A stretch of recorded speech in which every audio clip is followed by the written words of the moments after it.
The music. Good evening. How's everybody doing? Great to be learning with you on a Monday, Yom Sheni.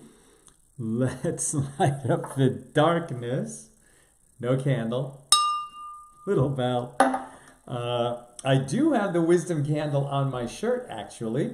And these make great Hanukkah gifts. In fact, we have so many accidental Talmudists. I never talk about this, but we have great AT merch. Like Grateful Yid, our job is to shed light, wisdom candles, accidental Talmudists, good Shabbos.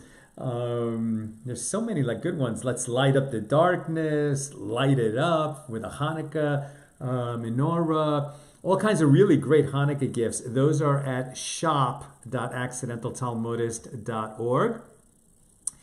And of course, there's great Hanukkah gifts at the Guns N' Moses website, gunsandmosesmovie.com. And there's a link there for the Guns N' Moses hats. Yeah, I can't wear it here though because it's just too much top light. I'll be shadowed. So there's great Guns N' Moses merch, and of course the book Let My People Laugh, Greatest Jewish Jokes of All Time. That's at Amazon, where it's a bestseller. So Hanukkah is almost here. Just in case you need some last minute gifts, those are awesome. And actually, and there's links in my profile at Instagram and Facebook. And something new is that I'm on Cameo. So if you wanted to send a personalized message to a loved one with me telling one of the greatest Jewish jokes of all time directly to your loved one, and on Cameo, when you purchase it on Cameo, you'll give me information, who the person is, their name, a few details about them that I'll work into a 1 to 2 minute personalized message. My brother sent me one of those for my birthday. People who are into golf might have heard this guy Manolo, who's very funny, big golf content creator, Cuban, very funny. And it was like one of the greatest presents. I mean, everybody loved it. Our friend group just passed it around and kept passing it around. So I'm on cameo.com if you're familiar with that. There's also a link to that in my profile. So these are all good Hanukkah gifts. Okay. Who's in the house? As I'm broadcasting from Florida on a Monday, Melissa in Great Neck, Shandora in the Bronx, Sharon in New Jersey, Paul in the Great Northwest, Bella in Florida, Belle in Texas, Lorraine in Texas, Karen in Northern California, and Chaim in Florida, Moishi in Brooklyn, Aoife in Florida, Nancy in North Carolina, and Lester in Florida. Welcome, everybody. I'm not sure who's monitoring the show tonight, Nina or Elon, but put those links on the Facebook and YouTube, on this broadcast. Put them in the comments, please. Shop.accidentaltalmudist.org. Make sure that's the right link. And the merch store for Guns N' Moses, and my Cameo, and Let My People Laugh, in case people are looking for Hanukkah gifts. Okay. Tonight we're starting a new Mishna, Mishna number 5, the final Mishna, here in chapter 9 of Tractate Zevachim. Our daf is page 88, and with this page, we should be finishing, God willing, chapter 9, and then we'll open chapter 10 tomorrow. Okay, Mishnah 5, the final Mishnah of chapter 9. The Mishnah elaborates on the halacha taught in the previous Mishnah on page 86a that service vessels sanctify items which are placed in them. So says this Mishnah, the service vessels used for liquids sanctify liquids. And only liquids that are used in the service in the Holy Temple, and the service vessels that serve as dry measures, like when you're weighing the flour of a meal offering, sanctify only dry items that are used in the service. The service vessels used for liquids do not sanctify dry items, and the service vessels used for dry items do not sanctify liquids. With regard to sacred vessels that were perforated, if one continues to utilize them for a use similar to the use for which they would utilize them previously when they were whole, then they continue to sanctify their contents. And if not, they do not sanctify their contents. And all of these vessels sanctify items only when they are in the sacred area, i.e. in the temple courtyard. Now, when we've been talking about an animal offering and that the blood would be collected in a service vessel made of silver or gold, and we said that there's no minimum measure, right, for how much blood needs to be sprinkled on the altar, although there was one opinion that, maybe it was the rabbis, I can't remember if it was a majority opinion or not, that there is a minimum measure for the amount of blood in the service vessel, but no minimum for how much of that blood needs to reach the altar when the blood is sprinkled on the altar. But there is a minimum measure for the blood that is collected, and there are definitely specific measures for some of the other portions of offerings, like the amount of flour in a meal offering, the oil that is collected, but especially when it comes to the meal offerings and loaves of bread and the ephah, the tenth of an ephah. And so the service vessels are also called measures in those situations because they measure.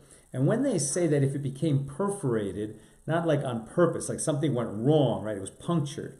So then it's disqualified unless you can keep doing with it what you were doing before. And so an example of that would be if it became perforated above the measuring line, right? So sometimes a service vessel needed to be filled to the top. Sometimes a service vessel had a line on it, right? Almost like a measuring cup that you don't have to fill it to the very top. There's a line near the top that tells you when it is full. And so it's one of those where the line is below the top and then a hole, somehow it got punctured, but the hole is above the measuring line, so it won't affect filling it to that line. Or if it's a very small hole and you're talking about a dry measure, really nothing's going to leak out of it the way it would if it was liquid. And so you could continue to use it and it would not become disqualified. Whereas if it was a measure of liquid and now liquid's leaking out, it's going to be disqualified. Okay. That's the Mishnah. Now the Gemara. With regard to the statement of the Mishnah that the vessels used for liquids do not sanctify dry items, Shmuel says the sages taught this law only with regard to measures used for liquids, i.e. wine or oil. But cups which are used for collecting the blood of offerings sanctify dry items as well.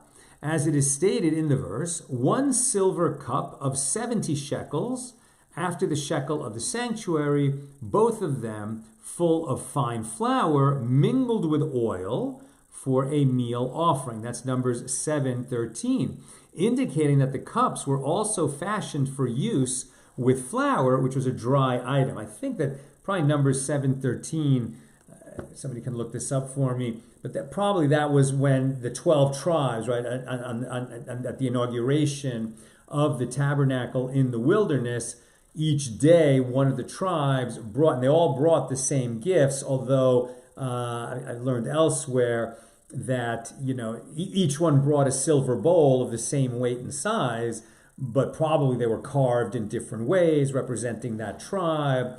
There was some artistic craftsmanship that distinguished the bowls from each other. I don't think they were all identical. They just was the same amount of silver and the same volume. But that's when they initially brought the service vessels to the tabernacle that would then be used by the sons of Aaron in the service. Okay, so the point is here, it sounds like some of these service vessels were used for both liquid measures and dry measures. And if we're saying that if it's meant for one, and then it sanctifies that one but not the other, but then if it seems like they're meant for both, so what's the story? So Rav Acha of Difti said to Ravina, the meal offering of the verse is also considered a liquid. How could a meal offering be considered a liquid? As it is mixed with oil, and one cannot derive from it the law with regard to items that are entirely dry. And Ravina said to him, the verse cited by Shmuel was only necessary to derive the law of the dry portions of a meal offering, teaching that even flour that remained dry, because it did not get thoroughly mixed with the oil, is sanctified by the cups as well. And if you wish, say instead, a meal offering, even though it is mixed with oil, is, in comparison to blood, considered like a dry item. Accordingly, one can derive from the verse that the cups sanctify all dry items. Additionally, Shmuel says service vessels sanctify items only when the vessels are whole, i.e. they do not have a puncture in them. He says only when they are whole, i.e. they do not have a hole. I think that's, I think there'd be better ways to phrase that in English. Right, but only when they are whole, W-H-O-L-E, i.e. that they do not have a hole in them, H-O-L-E. They sanctify only full measures, i.e. when they contain a measurement fit for the offering, and they sanctify items only from within them, and not items that merely touched their exterior. And some say there is another version of the statement of Shmuel that service vessels sanctify items only when the vessels are whole, and when they contain full measures, and from the inside. Right? There is something sacred about a service vessel, but only if it's being used in the proper way. Right? Like, you can imagine like a mug or a teacup that if you turned it upside down, it might have just a little bit of an indentation, right? And it could actually hold some liquid, certainly some heaping powder on top of it. But that's not the way that a cup is meant to be used, right? A cup is meant to be used, so that right side up, so that you can put stuff inside it, into its interior. And it's only when it's being used in that way that it will sanctify its contents, right? And so what does it mean, sanctify? Well, what we've been learning is just like the ramp sanctifies, the altar sanctifies, that's something that was disqualified and shouldn't go up on the altar pyre, but by mistake it did go up. Okay, so the altar sanctifies it so that it can be placed on the fire, as long as it's the type of item that had a period of fitness for the altar. It was destined to go up on that fire. If it came from a blemished animal that was blemished before it was consecrated, then the altar doesn't sanctify it. If it was forget disqualified, it never should have gone up in the first place. So in that case, if it ascends, it will descend again. And so these service vessels perform a similar function. Now the Gemara asks, what is the difference between these two versions of the text? And the Gemara responds, the difference between them is with regard to heaping measures. According to the first version, that service vessels sanctify only items that are within them, nothing that overflows is included. And the Gemara notes that it was taught in a Baraisa in accordance with both versions. Service vessels sanctify items only when they are whole and only in full measurements and from within them and inside. And with regard to the law that service vessels sanctify only full measurements, Rabbi Asi says that Rabbi Yochanan says they taught this law only when the priest's initial intention was not to add to that which was already placed inside the vessel. But if his initial intention was to add, then each initial amount placed in the vessel becomes sacred no matter how small. Even though it's not a full measure, he's just in the process of filling it to the top. Therefore, even from the first bit that goes in, it is sanctified because it's in the process of filling that cup. But if he put in an amount that he thought, and his intention was just to put in that amount and no more, but it wasn't a full measure, it will not become sanctified because the service vessel is not being used properly. So this distinction is also taught in a Baraisa with regard to the law that service vessels sanctify full measurements. Full measurements are nothing other than whole measurements. And Rabbi Yosef said, when are full measurements considered whole ones? It is at a time that the priest's intention was not to add. But if his intention was to add, then each initial amount is sacred. Right? So adding would be that he knows exactly where he's filling it up to. And if it is the kind of measurement that service vessel is used for, either because it has a measuring line or because it's full to the top, then it is sanctified. But if he wasn't going to put in a full measure, then it is not sanctified. Okay, new topic. The Mishnah teaches that the service vessels used for liquids do not sanctify dry items. So with regard to this law, Rav says, and some say that Rav Asi says, the service vessels used for liquids do not sanctify dry items to permit them for sacrifice upon the altar, but they sanctify dry items in order for the items to be disqualified by them, i.e., dry items placed in such vessels may be disqualified by that which disqualifies only sanctified items. For example, if they are touched by one who immersed that day, or if they emerged from the temple courtyard, right? So this is something that will disqualify. When does something become disqualified? When it was sanctified to begin with, right? And so the service vessels can be used to sanctify something to the extent that then it can become disqualified. Now, there are those who teach this statement with regard to this law. One may not bring meal offerings or libations or meal offerings accompanying an animal or first fruits from a mixture containing terumah. So this is very interesting. What's terumah? Terumah is the first part of the tithing process, the first 2% of a crop that is set aside, consecrated to be given to priests, right? Priests. It has to be tahor, ritually pure. It has to remain ritually pure for the priest to be able to consume it. And the priest has to be ritually pure himself, tahor, when he is consuming it. Also members of his household can consume the terumah. So terumah is something that is consecrated. It's consecrated food for the specific purpose of tithing to priests, the descendants of Aaron. So can we bring, for example, so terumah could be flour, right? It could be wheat flour. Can we use wheat flour that is terumah? Can we take from terumah to create a meal offering?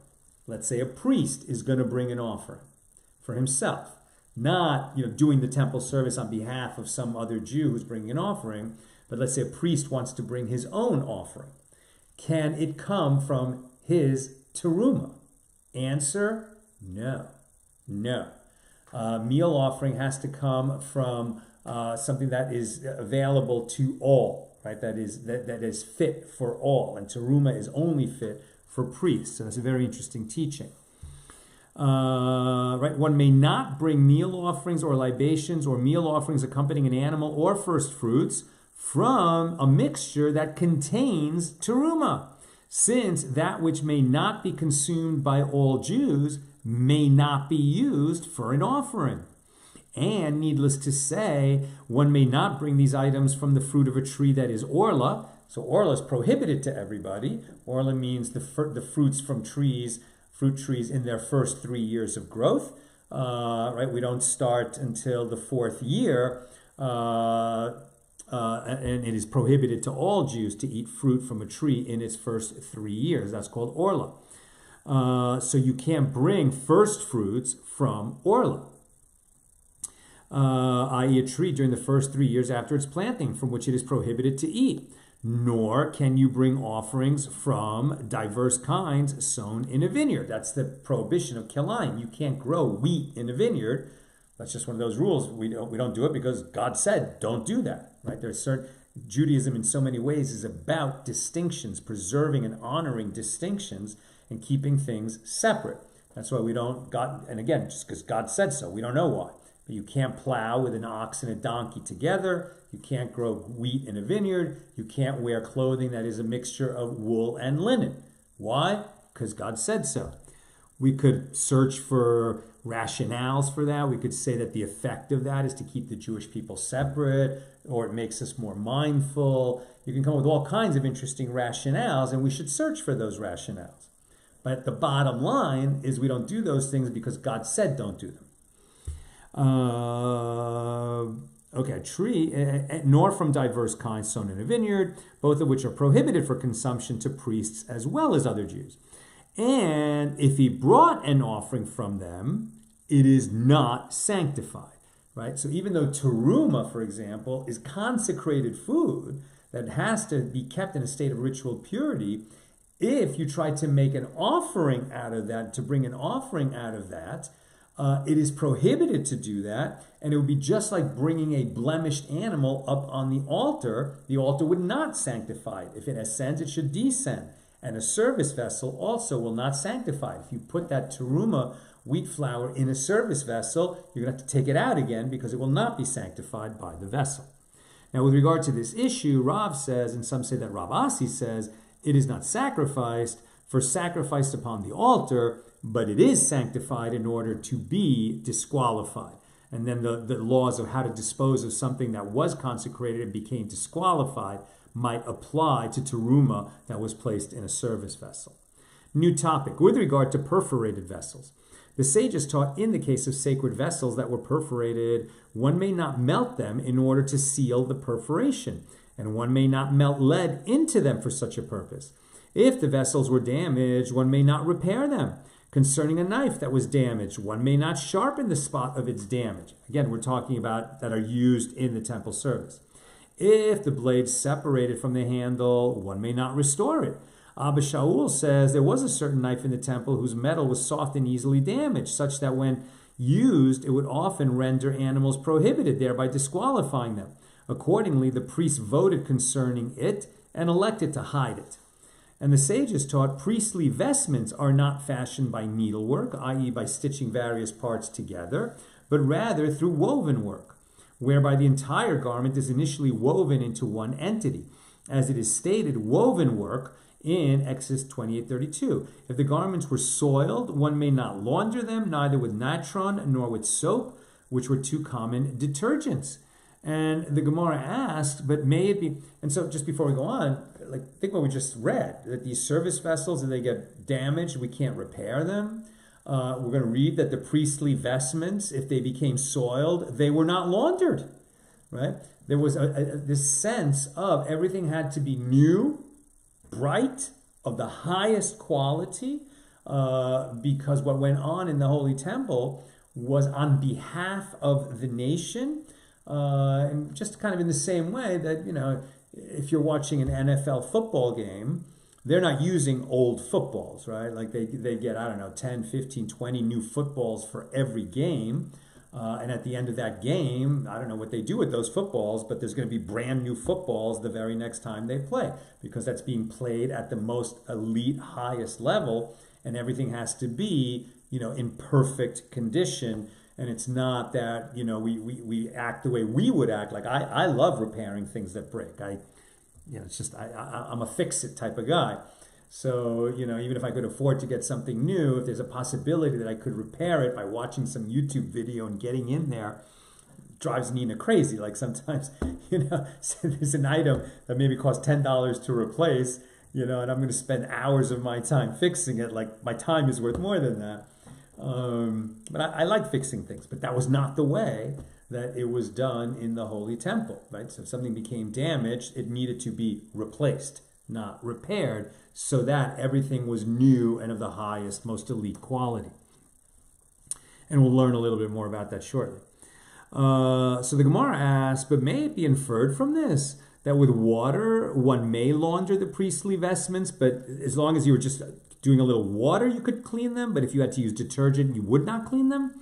And Abaye said, this is what the Bryce is saying, if the dirtied garments have only reached the point where laundering them with water alone would suffice, then one may launder them with natron and soap, as they are not considered soiled. But if they are so soiled that it would be a difficult job to launder them to get them clean again, then they need to be replaced. Now we're on 88b. But if the garments became so dirty that they reached a point that laundering them would require the use of natron or soap, then one may not launder them, even with water. And some say one may not launder the priestly vestments at all, even if laundering them with water would suffice, because there is no poverty in a place of wealth. What does that mean? I.e., only priestly vestments that were clean as new should be worn, as is befitting the temple service, and those that were laundered should not be worn. Right? There was no wearing in. There was no comfortable, something that had been washed many times, was nice and soft. No, crisp, new uniform. And once it was no longer crisp like that, it needed to be replaced. Okay, 88b.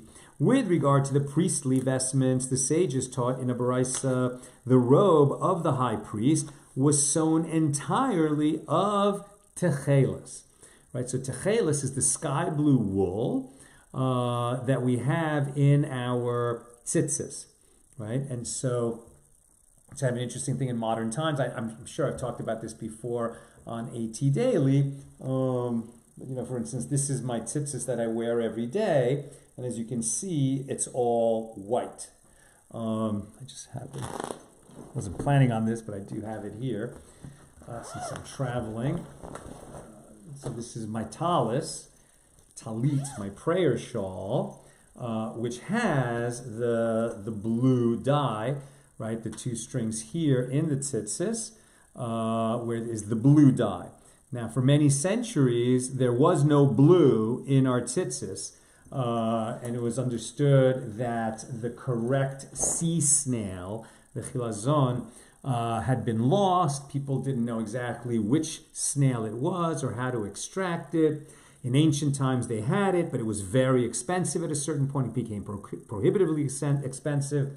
And then the sages said, no more techeilis. But the techeilis is the subject of several biblical commandments. And so we are supposed to have the techeilis, the sky blue wool, in our fringes. That blue thread. So it's correct these days if you don't have it. And then some people hold that we have rediscovered it, that we do have the correct blue. And there are very religious people who do wear it, and there are very religious people who don't. And probably there's still more of the super religious that don't have the sky blue wool in their tzitzis. But more and more are. I mean, there's definitely from people, with payas, with side curls that do have the techeilis in their tzitzis. But another use of that techeilis was in the robe of the high priest. And his robe wasn't just one thread in his fringes, the entire robe was made of that sky blue wool, which I've just told you is prohibitively expensive to have one strand of it in your fringes. Imagine an entire robe made out of it.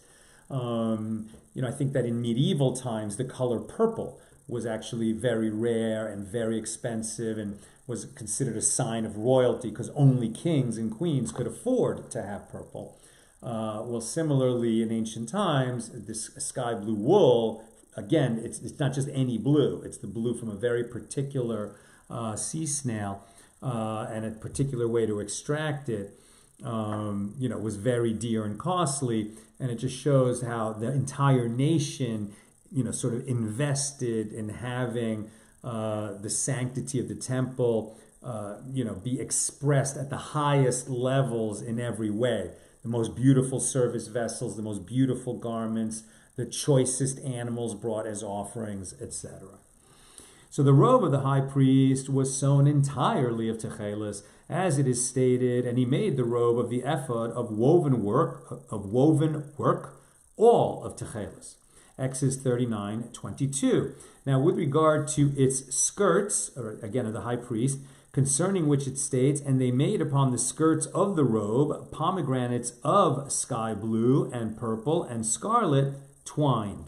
Exodus 39:24. So how were they fashioned? The tailor brings techeilis wool and purple wool and scarlet wool, which are twined together, and fashions them to appear as pomegranates that have not opened their mouths, i.e., they are sewn in the appearance of pomegranates that are not yet ripe enough for the crown on top to open, and as the cones, the konaot, of the helmets, kenasot, that are found on the heads of children. In other words, it's the kind of tassels, and they were made of woven work, these like balls and tassels that were along the hem of the robe of the high priest. And in order to fulfill that which is stated, and they made bells of pure gold and put the bells between the pomegranates in Exodus 39:25. He brings 72 bells, these little golden bells. So whenever the high priest moved around the temple, the holy temple, but it's like little bells were sounding everywhere that he went, little golden bells. You could hear the high priest coming. So the outer part of the bells made from gold that contain inside them 72 little bell clappers, and he suspends them on the skirts of the priest's robe, 36 of each, i.e. pomegranates and bells on this side of the robe and 36 of each on that side, as the verse states, a bell and a pomegranate upon the skirts of the robe around it in Exodus 39:26.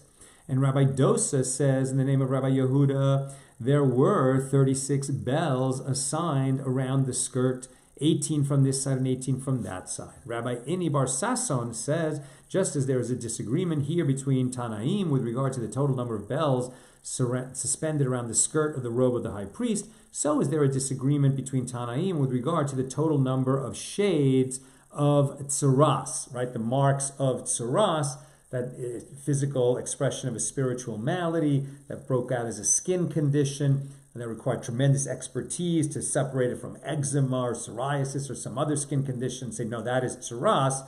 There were all these like variations in skin color. So apparently there was disagreement about how many different shades there were. As we learned in a Mishna, Negayim 1:4, with regard to the total number of shades of tzuras, Rabbi Dosa ben Harkanas says there are 36, while Akavia ben Mechalel says there are 72. Next topic, and this is the last topic in this chapter. The Gemara cites another statement of this sage. Now that we mentioned Rabbi Inini Bar Sasson, and Rabbi Inini Bar Sasson says, why was the passage in the Torah that discusses offerings in Leviticus chapters 1 through 7 juxtaposed to the passage that discusses the priestly vestments? Now that we're talking about priestly vestments, we got here by talking about how service vessels sanctify or don't sanctify their contents, and then how the service vessels are constructed. And then just like service vessels are used by the priests in the temple, the garments of the priest have a special function. It's not just that they should look the part, as we're going to see. And Rabbi Nini Bar Sasson says, why was the passage of the Torah that discusses offerings juxtaposed to the passage that discusses the priestly vestments? It was juxtaposed to tell you that just as offerings effect atonement, so too priestly vestments effect atonement. Having the priests properly dressed when they are bringing offerings on behalf of the nation is part of the process of bringing atonement for the nation. The tunic atones for bloodshed, as it is said with regard to the brothers of Joseph after they plotted to kill him, and they killed a goat and dipped the tunic in the blood. And the trousers atone for forbidden sexual relations, as it is stated with regard to fashioning the priestly vestments, and you shall make them linen trousers to cover the flesh of their nakedness, in Exodus 28:42. And the mitre, right, this headpiece, atones for the arrogant. From where is this derived? Rabbi Hanina says it is logical that an item that is placed at an elevation, i.e. on the head of a priest, shall come and atone for the sin of an elevated heart, meaning arrogance, right? Isn't that interesting to call an arrogant person somebody with an elevated heart? It's probably not the way we would think to use that terminology. Rabbi Inini Bar Sasson continues, the belt of a priest atones for thought of the heart. And the Gemara elaborates, the belt atones for the sins occurring where it is situated, i.e. over the heart. The breastplate of the high priest atones for improper judgments, as it is stated, and you shall make a breastplate of judgment, in Exodus 28:15. The ephod of the high priest atones for idol worship, as it is stated, and without ephod or teraphim in Hosea 3:4, meaning that when there is no ephod, the sin of teraphim, i.e. idolatry, is found. Therefore, it may be inferred that if there is an ephod, there is no sin of idolatry. And the robe of the high priest atones for lashon hara, malicious speech, lashon hara. From where is this known? Rabbi Hanina says it is logical that an item that produces sound, i.e. the robe, a robe produces sound? Yes, because it has all those bells around the bottom. Whenever he moves around, you can hear the high priest coming. Right? So it is logical that an item that produces sound, i.e. the robe with its bells, shall come and atone for an evil sound, lashon hara, using your speech instead of for something positive, for something negative. And what is that? Gossip, right? Gossip, speaking ill of other people, even saying true things about other people. Don't talk about other people. Because, in fact, when we start talking about other people who aren't here just to say nice things about them, often that can turn into a conversation maligning them. So don't talk about other people. And the front plate of the high priest atones for brazenness. This is derived from the fact that with regard to the front plate, the tzitz, that the high priest wore on his forehead that said, Holy to Hashem, it is written, and it shall be upon Aaron's forehead in Exodus 28:38.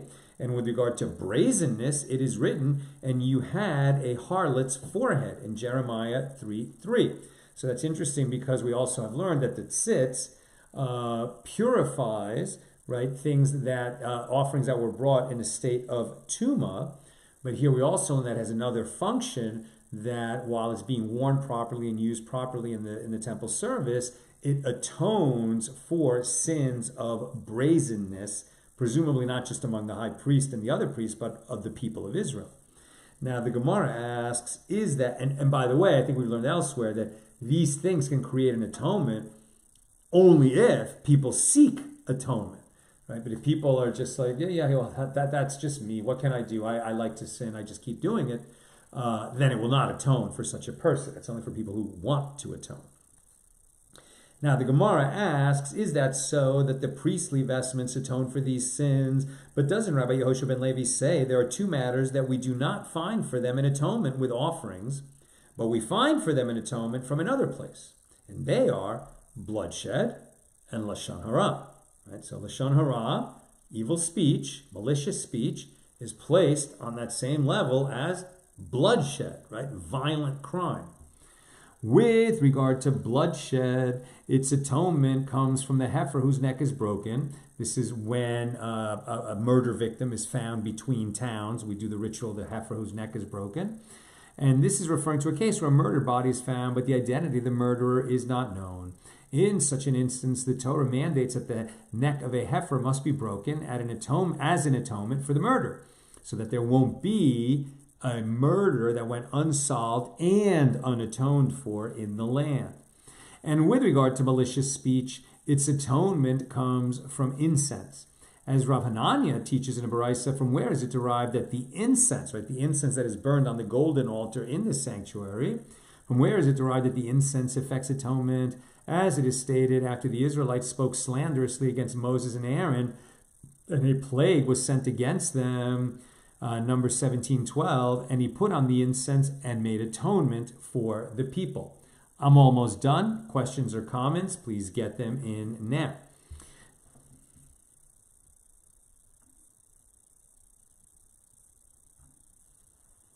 The Gemara continues, and similarly, the school of Rabbi Yishmael teaches, for what does incense affect atonement? It affects atonement for lashon hara, in order that an item that is offered in private, i.e. the incense, which is offered by a priest acting alone, shall come and atone for an action generally occurring in private, i.e. lashon hara, right? People, when do they utter malicious speech? Usually behind closed doors. They gossip, right, in private. But that's a massive, massive sin.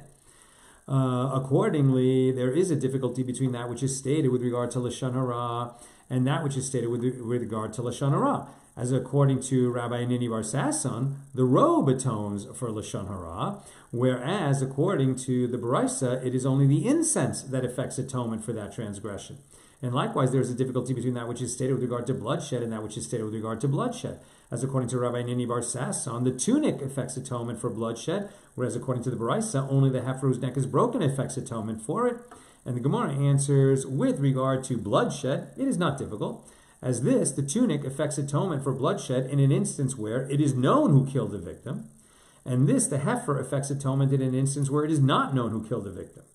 The Gemara challenges this. If it is known who killed the victim, that man is deserving of death, and there is no atonement for the community otherwise. As it is stated, and no atonement can be made for the land for the blood that is shed within it, but by the blood of him that shed it. Right? In other words, in a death penalty case, the land and the people will not achieve atonement as a nation until the murderer who deserves to be executed for his murder is executed. right? It's important to execute that person, not just as a deterrent, but to achieve an atonement on behalf of the nation. And the Gemara responds, yes, but it is referring to a case where he murdered intentionally, but witnesses did not forewarn him of the consequences of committing murder. Therefore, the court may not execute him, as no earthly punishment may be administered without forewarning. You're telling me that in a death penalty case, there won't be atonement for the nation until the death penalty is carried out. Okay, but we've seen in Tractate Sanhedrin that we can't apply the death penalty unless the defendant who did the killing was warned that, hey, if you kill him, you will be subject to the death penalty, and then he does it anyway. Very high bar, which would it seem to indicate that, oh, well, the death penalty was not carried out very often. And indeed, a court that sentenced someone to death once in 70 years was considered a murderous court, right? So then, does that mean that the nation had not created this atonement that it needed to create, right? So what do you do?